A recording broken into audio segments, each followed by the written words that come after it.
nggak pakai masker. Wayang golek lahir sebagai bentuk kesenian yang kaya akan nilai budaya, syarat akan nilai estetika, yang mampu memberikan makna dan nilai bagi kehidupan bermasyarakat.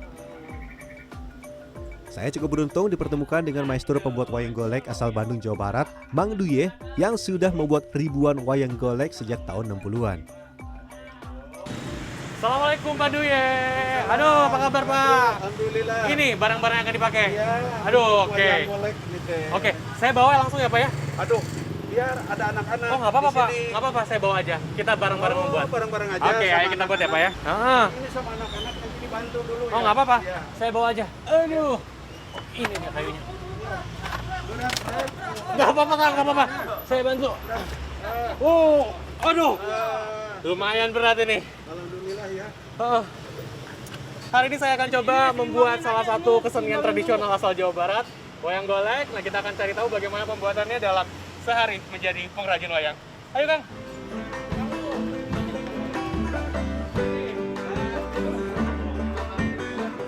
Aduh, ini kayu-kayunya udah ada. Jadi sekarang saya sama Pak Dwi akan coba membuat kayu. Jadi belum apa-apa, udah capek banget, lihat. Saya udah keringetan gini ngambil kayu dari depan ke tempat Bapak buat wayang aja. Kita buat wayang nggak Pak ya? Iya, Pak.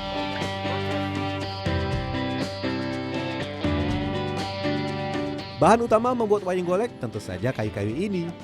Ada dua jenis kayu yang digunakan untuk membuat wayang golek, kayu albasia dan kayu lame.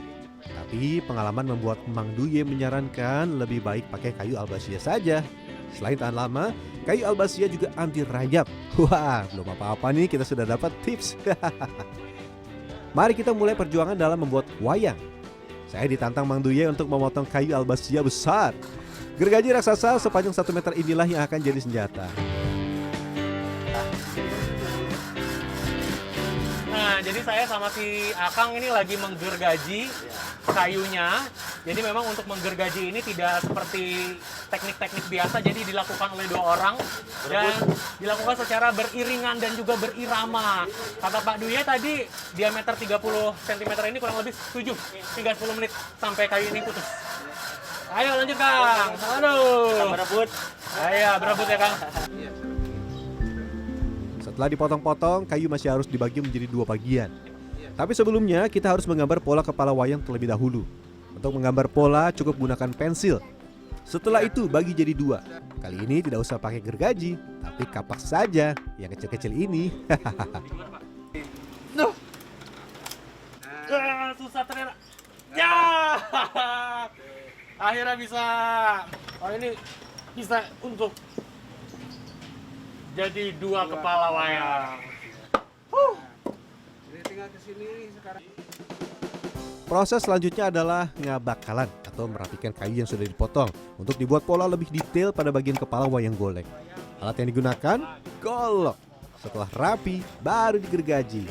Nah, saya juga mau coba Itu sepatunya buka dulu. Kenapa Kang?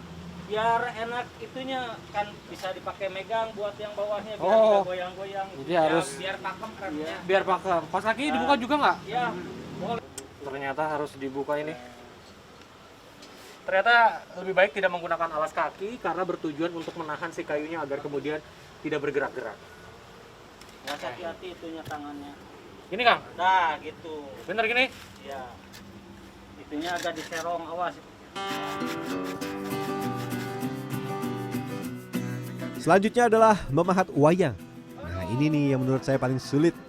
Pola yang dibuat ini dari mata, telinga, mulut, bahkan mahkota wayang golek ini beneran susah. Waduh, selain teknik khusus yang harus dikuasai, kita juga harus paham pakem tokoh wayangnya. Untungnya nih saya ditemani Kang Nandar, jadi bisa diajarin juga.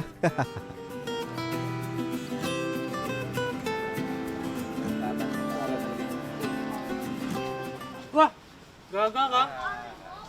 Gimana dong? Enggak apa-apa lah. Aduh, ini gagal pemirsa. Jadi memang aturannya nggak boleh nyatu, tapi saya membuatnya bersatu jadinya tidak seharusnya patah gitu jadi ya. patah ya. Nggak apa-apa ya Kang ya. apa-apa. Namanya juga belajar. Masih bisa dibetulin. Masih bisa dibetulin. Oke, kita coba lanjut. Sa. Enggak apa-apa. Bagian kepala sudah selesai. Saya mendapat tugas dari Mang Duye untuk membuat badan. Ditemani langsung sang maestro, saya jadi agak tegang. Padahal nih, saya hanya diminta untuk meraut bagian kayu yang tidak rapi.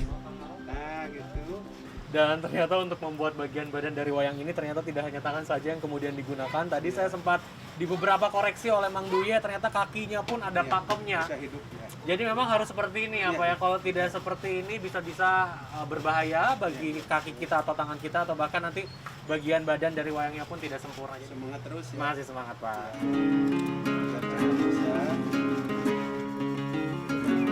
Lanjut menghaluskan alias mengamplas. Amplas bertujuan membuat kayu lebih halus. Setelah semua bagian wayang diamplas dan rapi, saatnya memberi warna. Nah, agar warna wayang maksimal, beri bagian dasar dulu ya. Mewarnainya nih harus teliti dan rapi. Pastikan setiap bagian kepala wayang tertutup oleh cat dasar. Pemberian warna ini tergantung pada patron atau golongan. Setelah wayang goleknya kering, nah Kang Nandar selanjutnya akan mengajarkan teknik meleng bagian kepala. Sekelas info nih, ini adalah salah satu tokoh wayang bernama Dharma Kusuma yang bermakna raja yang mengedepankan kebajikan. Setidaknya butuh waktu 3 jam untuk bisa menyelesaikan satu bagian kepala wayang golek. Waduh, bisa-bisa pegel nih. Belum lagi kita juga harus tahu pakem-pakem dari setiap karakter, jangan sampai salah. Sambil menunggu Kang Nandar meleng, yuk kita siapkan baju wayang goleknya. Alat dan bahan yang digunakan adalah kain hingga permata-permata. Nah, kalau urusan berangkai, saya ahlinya. Pede ya. Padahal nih diarahkan juga oleh sang maestro Mang Duye. Saya mulai dari memasang lengan pada bagian badan. Wayang golek mulai dikenal di Tanah Sunda sejak abad ke-16. Meski sudah masuk era modern, eksistensinya masih terlihat. Bagaimana adegan-adegan tertentu wayang itu harus juga menjadi hiburan. Makanya kalau dalam wayang itu ada tontonan dan ada tuntunan. Melestarikan budaya ya. Kan itu aset negara. Masa itu aset negara ku Bapak diapidulikan ya. Kan itu harus diteruskan. Dilestarikan. Iya, dilestarikan terus anak bangsa.